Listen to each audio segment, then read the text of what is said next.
Next game, Liverpool or Chelsea versus Liverpool. That is going to be a very interesting game. So the first thing we can see, is that Chelsea have won only one game when they played home. Liverpool, on the other hand, they've won 2 games when they played away. And we can start off seeing how Chelsea have been playing so far. So Chelsea are currently mid-table with 8 points. Liverpool are at the top with 15 points.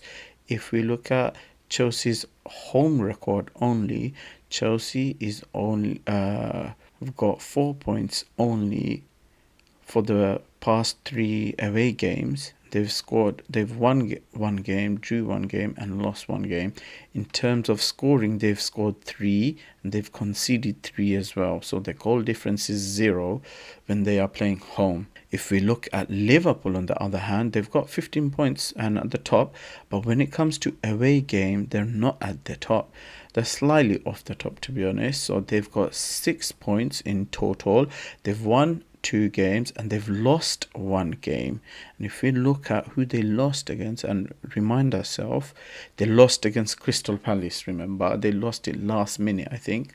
So when they came down to Crystal Palace, they've lost 2-1, and that was the most recent game. So they're on fire, but away is the only time that they slipped.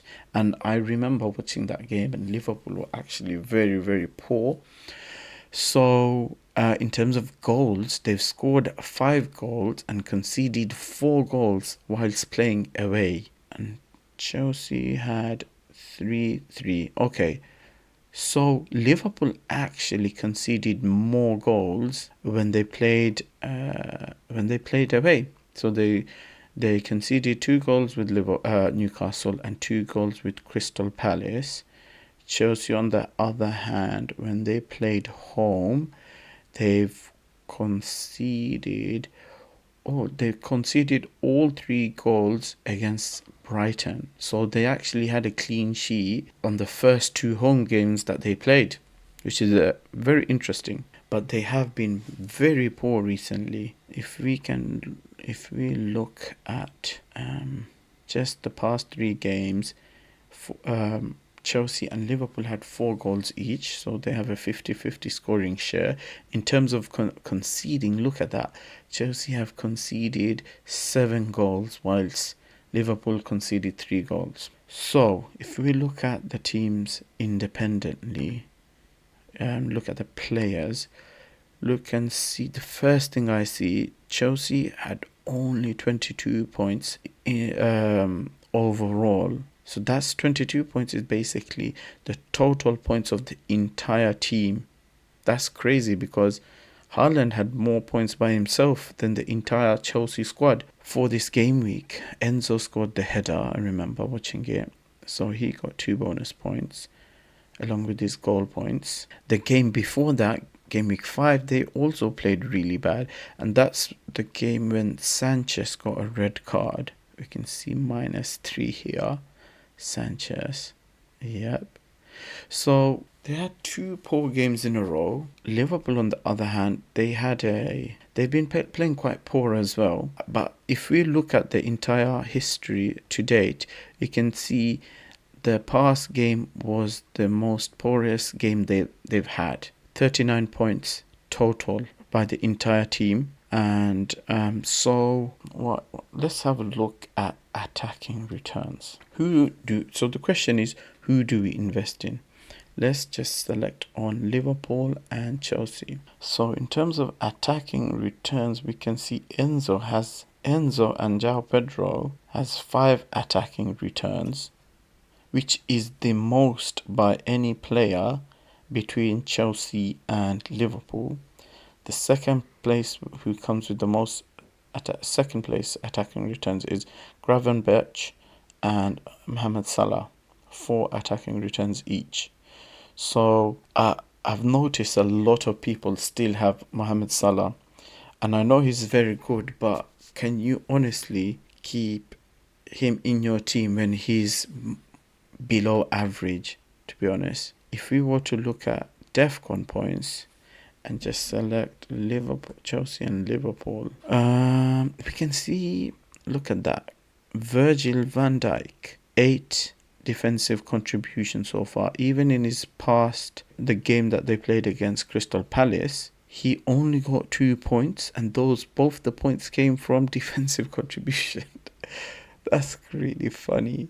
But Casado also, he got 2 points only. I've got him in my team. He was one defensive contribution away from getting another 2 points, because the threshold for a midfielder is 12 and he had 11.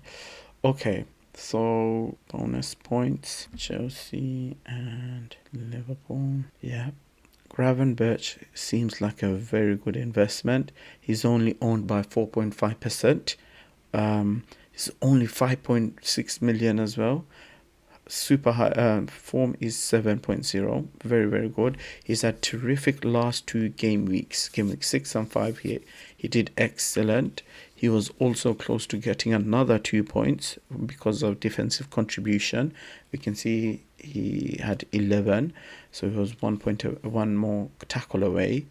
But he seems like he's been a solid player, and if you look, he's been playing every minute of the game. So he's played 90 minutes for the past 5 games in a row. So, and in terms of transfers, he's been transferred in 112,000 times, and he's the 11th highest ranking transfer in. So I don't think his value is going to go up tonight or tomorrow, but that's something we can look into later. But just to summarize, Chelsea versus Liverpool is going to be another interesting match. I would think Liverpool are going to win it, but at the same time, Chelsea are sometimes a bogey team for Liverpool as well. They usually play very well with top teams, Chelsea.